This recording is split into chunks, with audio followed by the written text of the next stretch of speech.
is it really worth all the extra money? Challenge. If you've watched the previous 2 videos in this series, you'll know that what I'm trying to do is work out whether or not the Commencal e-bike I recently purchased will go far enough further than my human-powered Commencal to justify the extra cost. And if you have watched those videos, you'll know that we determined that it absolutely does. The results are pretty clear. If you ride a typical trail or a typical bike park, the e-bike will easily take you far enough to justify its cost. But what if you don't ride typical trail? What if your favourite track doesn't have a convenient return climb? Then what? I'm currently on my way to meet a couple of guys at what you might describe as a home-built downhill trail that, once you get to the bottom of which, you really have no option but to turn around and push your bike straight back up what you rode down. Now, there's a couple of problems with this. One, it's really, really difficult because you're now pushing up a very steep hill over jumps and drops and rocks and various other features. And let's be honest, it's also very problematic because you are now pushing up what is a downhill trail with every chance you're going to get in the way of other riders. Now, the track does actually have an alternative climb loop which will take you back to the top of the mountain using various fire trails and other connecting tracks.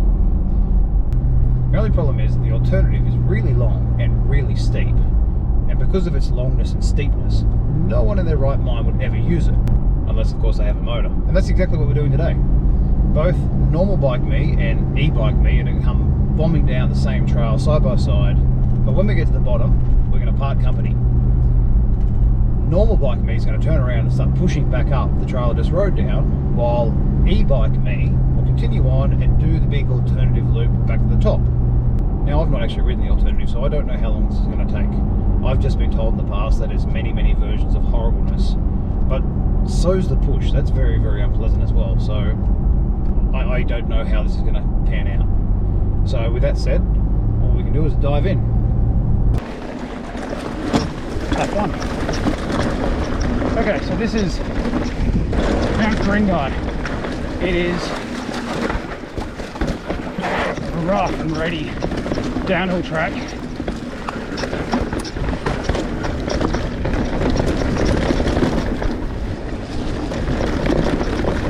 Now this comparison is going to be a little bit different because unlike Coleman Valley or the water towers, that you have a climbing track or a fire trail to get back up, this is a push track.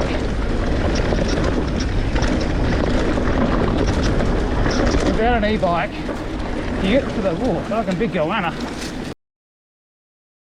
Holy shit. You get to the bottom and then you're going to push back up the downhill, being very careful to watch out for other riders and goannas.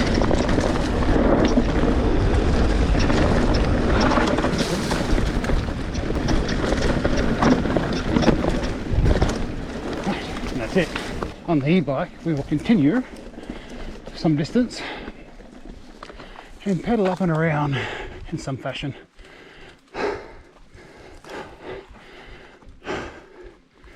Right. There is a little bit that you can pedal up.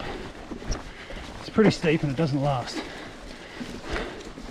I'm doing this comparison because on the e-bike, you won't be pushing up the trail like this. There is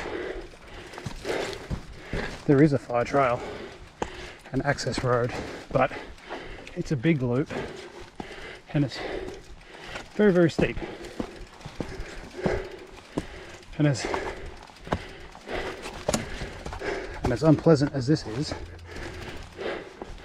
pedaling up that is much worse.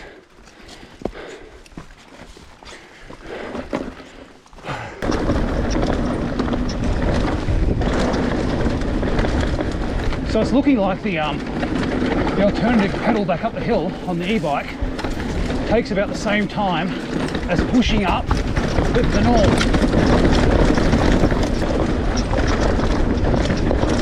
Apparently this track's been here for about 10 years, which is a bit of a shame because I only discovered it about a month ago.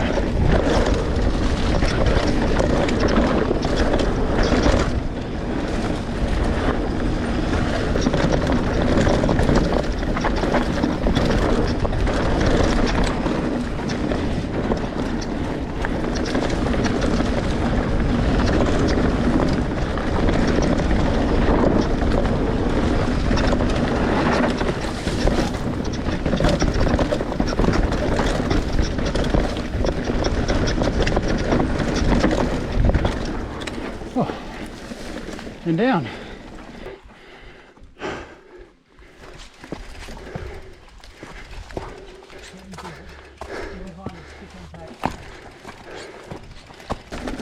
Maybe pickle doesn't mean pickle. Maybe it's like Nepalese for leg cramp.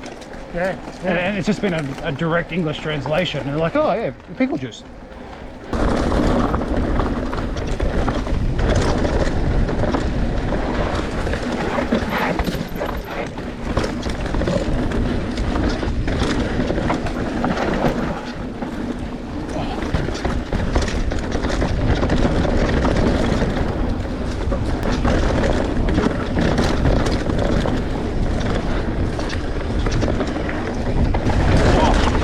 Where'd he go? Hit a tree.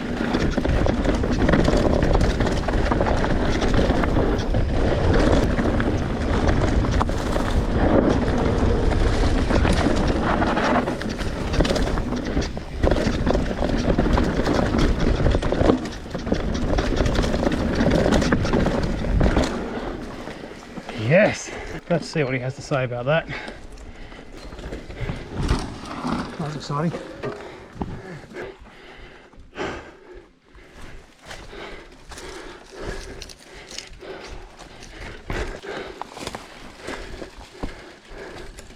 I want to try to find a way to convey how steep this hill is. There we go, I'm holding the camera flat. Yeah, look at the angle on him. Look at the angle. It looks like he's doing a wheelie. Look how steep this hill is. How fast are you going? 12.5. No, Easy.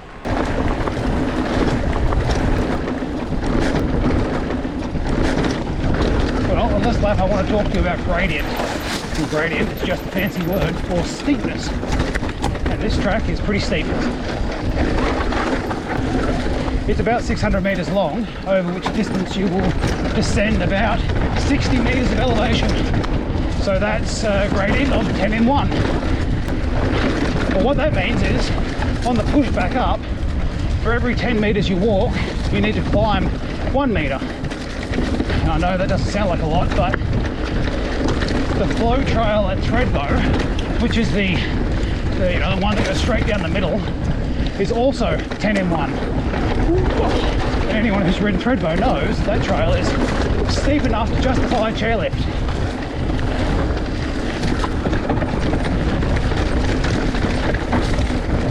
And for anyone who hasn't been to Thredbo, I strongly encourage you to go to Thredbo because it is fantastic.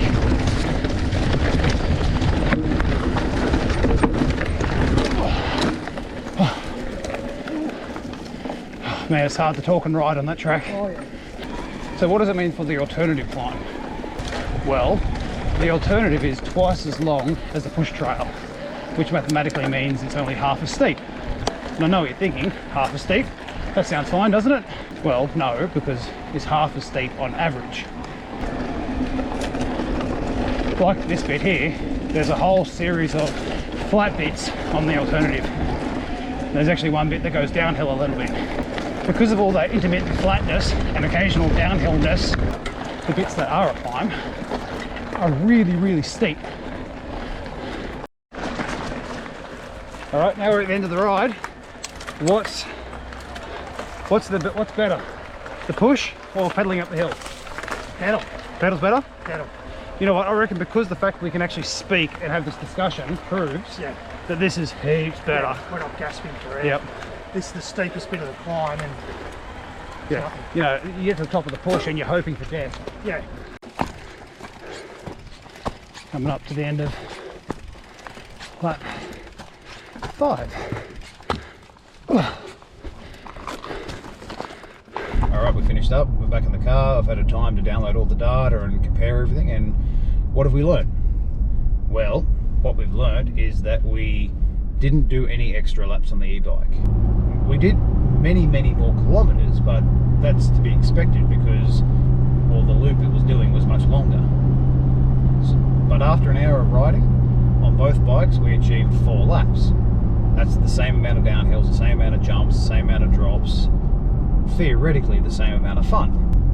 So there is a temptation to say that on a track like this, the e-bike's not worth the extra money because well, you didn't get any more laps. But I don't think that's the right way to think about this.